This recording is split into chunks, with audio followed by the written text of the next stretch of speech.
What's up, good people? Mark Holmes here, and as always, I want to say thank you all for watching, commenting, subscribing, and being part of the Joe Boo Sports Report. Without you guys, as well as you ladies, you know that this literally does not work. I hope everybody's having a great day. These things are just getting to be ridiculous right now. This one, every day we just get crazier and crazier proposed trades. Okay.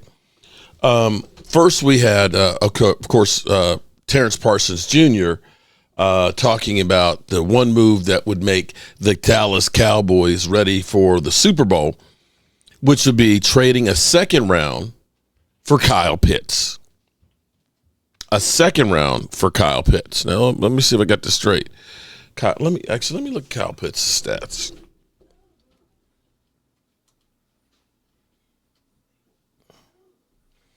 Kyle Pitts' stats. Yeah, okay. So his rookie year, he had 1,026 yards. Second year, 356. Third year, 667. And last year, 47 receptions for 602. Let me just do a hypothetical. Jake Ferguson. So let me see if I got this straight. So let me see if I got this right, Terrence. I don't mean to say that you're an idiot, but I'm sitting here looking at, in 23, Jake Ferguson had 761 yards with 5 TDs. Last year, even though he was injured most of the part, he had 59 for 494. Now, granted, Kyle Pitts is a deeper threat than Jake Ferguson, but a number two? I would say I'd think a four maybe. I'm just saying. So you got Terrence Parsons Jr. saying that one. And that's not even the craziest one that I've heard. I mean, I'll be honest with you. I remember when DMV went crazy in 21 saying, that's the guy, man. We got to trade up. We got to get Kyle Pitts. In his first year, he was 68 receptions for 1,026 yards. That was a great season, 15.1 yards. And if you were getting that every year, oh my God, if you added him with the Cowboys, I'm not going to dispute that he wouldn't make us better. You get him and Jake Ferguson and doing 12 personnel with CeeDee Lamb and George Pickens, that scare a whole lot of people. And Jaden Blue, who looks great in his new his Cowboys uniform. He looks great on there. But that's not even the craziest one that I've heard today. So this one is from Sports Illustrated. This is where it gets crazy.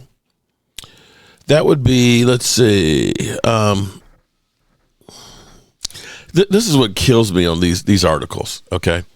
What they do is they give you a couple of paragraphs and tease you of the story instead of just getting to it and saying what the whole thing is.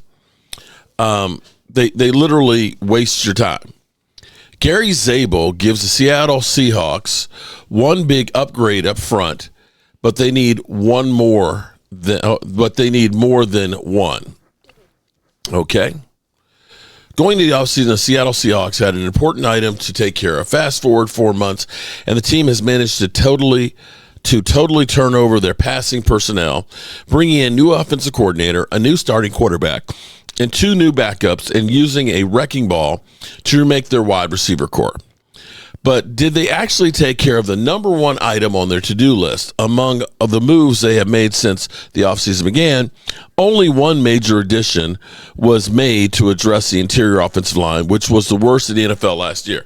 Okay, so that is now 3 paragraphs that we've gotten through, and we haven't gotten to, this whole article is about, Cowboys, Seattle trades. That would be NDSU star Gary Zabel, who played everywhere for the Bisons, but projects to start at left guard as a rookie. Zabel gives Seattle one huge upgrade inside. However, they could use potentially new starters at center and right guard as well. So that's another paragraph. Perhaps a trade could fill that need. According to David Latham at Last Word on Sports. Who the hell is David Latham? I've never heard of David Latham. The Seattle Seahawks should have their eyes on Dallas Cowboys guard, wait for it, Tyler Smith. The fudge? Who just got new recognition suggesting he wants an extension.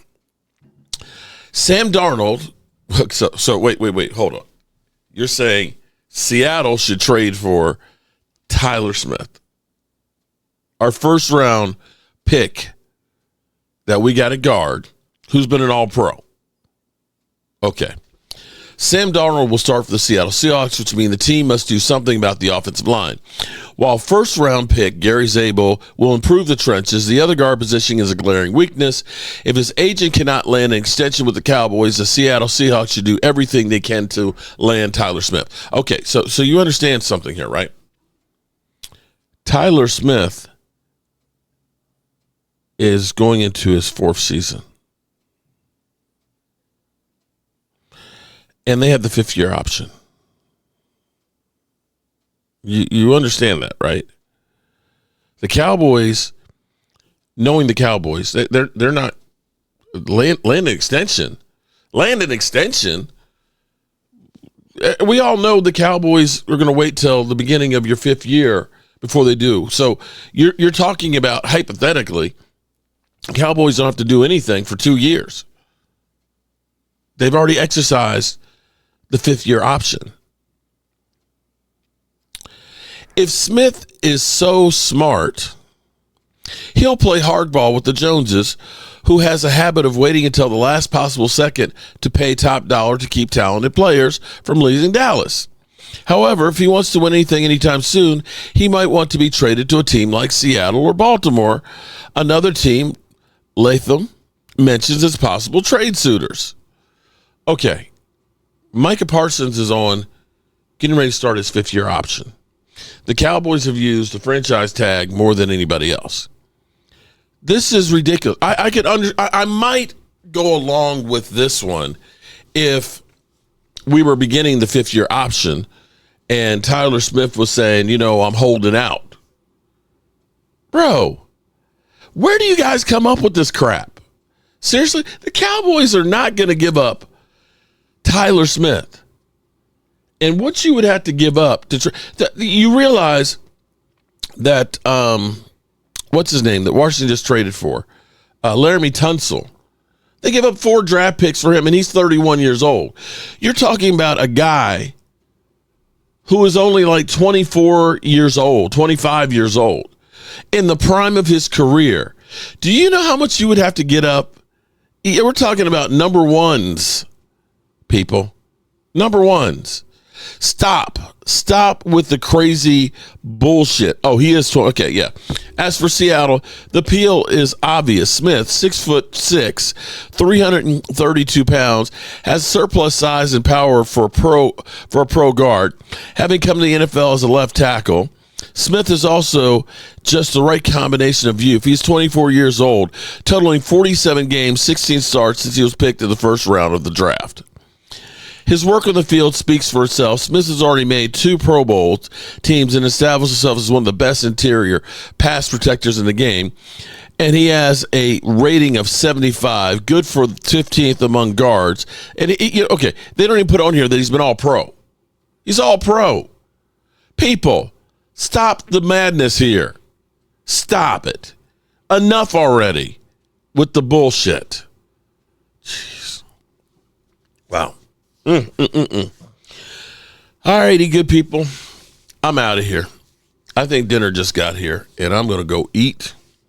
And I am tired, boss. I am real tired. Peace out.